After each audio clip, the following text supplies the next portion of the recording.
కులగణన విషయంలో కేటీఆర్ చేసిన వ్యాఖ్యలపైన మాత్రం కాంగ్రెస్ చాలామంది నేతలు దాంతోపాటు పీసీసీ అధ్యక్షుడు కూడా కౌంటర్ విసిరారు. కులగణన మేమే హామీ ఇచ్చినాం, తప్పకుండా అమలు చేస్తాం. అసలు ముందు బీఆర్ఎస్ బీసీలకు చేసింది ఏంటి? అసలు రాష్ట్ర అధ్యక్షుడిని నన్ను చేసింది కాంగ్రెస్ పార్టీ, మరి బీఆర్ఎస్ ఒక రాష్ట్ర అధ్యక్షుడిని బీసీని చేసే దమ్ము ఆ బీఆర్ఎస్ పార్టీకి ఉందని కూడా నేను మాట్లాడాను.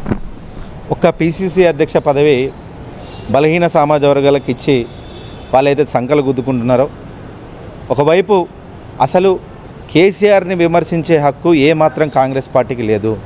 2014లో కావచ్చు, 18లో కావచ్చు, మొన్న 2023 ఎన్నికల్లో కావచ్చు, అత్యధికంగా బీసీలకు సీట్లు కేటాయించిన ఏకైక పార్టీ బీఆర్ఎస్ పార్టీ.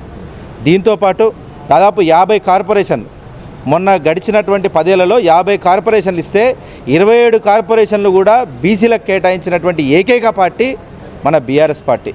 ఇదొక్కటే కాదు, మార్కెట్ కమిటీలకు సంబంధించి, మార్కెట్ చైర్మన్లకు సంబంధించి ఖచ్చితంగా బీసీలకు న్యాయం జరగాలని రిజర్వేషన్లు ప్రకటించడం కూడా ఇదే మొదటిసారి. అది కేవలం బీఆర్ఎస్ ప్రభుత్వంలో ఉన్నప్పుడే జరిగింది. ఎన్నో విధాలుగా బీసీలను హక్కున చేర్చుకున్న పార్టీ బీఆర్ఎస్ పార్టీ. ఒకటి, నిజంగా బీసీలకు మేము చేసిన ప్రతి ఒక్కటి కూడా ప్రజల మధ్యలకు తీసుకెళ్ళకపోయినామో కానీ అత్యధికంగా బీసీలను ఆదుకున్న పార్టీ ఏదైనా ఉందంటే వాళ్ళ కుల వృత్తులకు సంబంధించి ఆదుకున్నాం, బీసీలకు సంబంధించి విదేశీ విద్యకు సంబంధించి వాళ్ళని ఆదుకున్నాం. ప్రతి ఒక్క దాంట్లో కూడా బీసీలని వెన్నంటే నిలిచి ఆదుకున్న నాయకుడు, ఏకైక నాయకుడు కేసీఆర్ గారు. అట్లాంటి నాయకుడు నిజంగా మేమే కులగణన చేస్తా అని చెప్పినాం.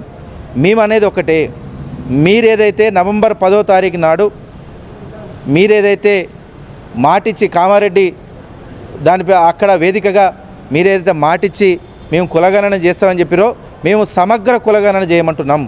సమగ్ర కులగణన పకడ్బందీగా చేసి సత్వరమే ఖచ్చితంగా బీసీలకు న్యాయం చేయగలిగే స్థానంలో ఈరోజు మీరేదైతే మాటిచ్చినారో అది కేవలం వారం రోజుల్లో పూర్తి చేయొచ్చని మేము తెలియజేస్తున్నాం. ఎందుకంటే మీ అందరికీ తెలుసు, సమగ్ర కుటుంబ సర్వే కేసీఆర్ గారు ఒక్క రోజులో నిర్వహించినారు. మా కేటీఆర్ గారు అదే కోరుతున్నారు, మేము ఒక్క రోజులో రాష్ట్రం మొత్తం సమగ్ర కుటుంబ సర్వే చేస్తే మీరు అవసరమైతే వారం రోజులు తీసుకోండి, కానీ నవంబర్ 10వ తారీఖు లోపల మీరు ఖచ్చితంగా ఆ సమగ్ర కులగణన చేసి ఖచ్చితంగా బీసీలకు ఇచ్చిన మాటలను మీరు ఖచ్చితంగా నిలబెట్టుకోవాలని చెప్తే వాళ్ళు భుజాలు తడువుకుంటూ ఖచ్చితంగా చేస్తాం అని నిన్న మొన్నటిదాకా చూస్తూనే ఉన్నాం.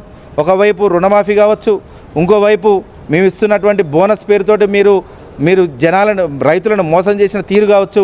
ఇవన్నీ చూస్తుంటే బీసీలకు కూడా ఇంకా నమ్మశక్యం కావట్లేదు. మీ సొంత పార్టీ నేతలు కూడా, బీసీలు కూడా ఇబ్బంది పడుతున్నారు.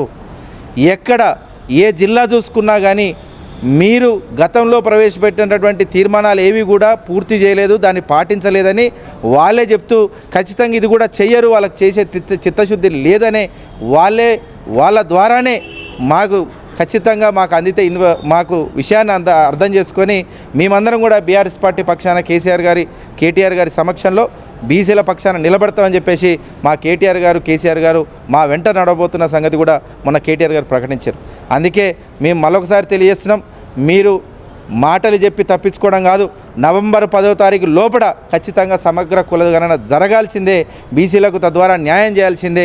లేకపోతే నవంబర్ 10వ తారీఖు నుంచి మేము కార్యాచరణ చేపట్టి ఖచ్చితంగా బీసీల సమగ్ర కులగణన జరిగి బీసీలకు అందరికీ న్యాయం చేసే విధంగా మేము మెడలు వంచి పనిచేపిస్తామని చెప్పి కూడా తెలియజేస్తాం.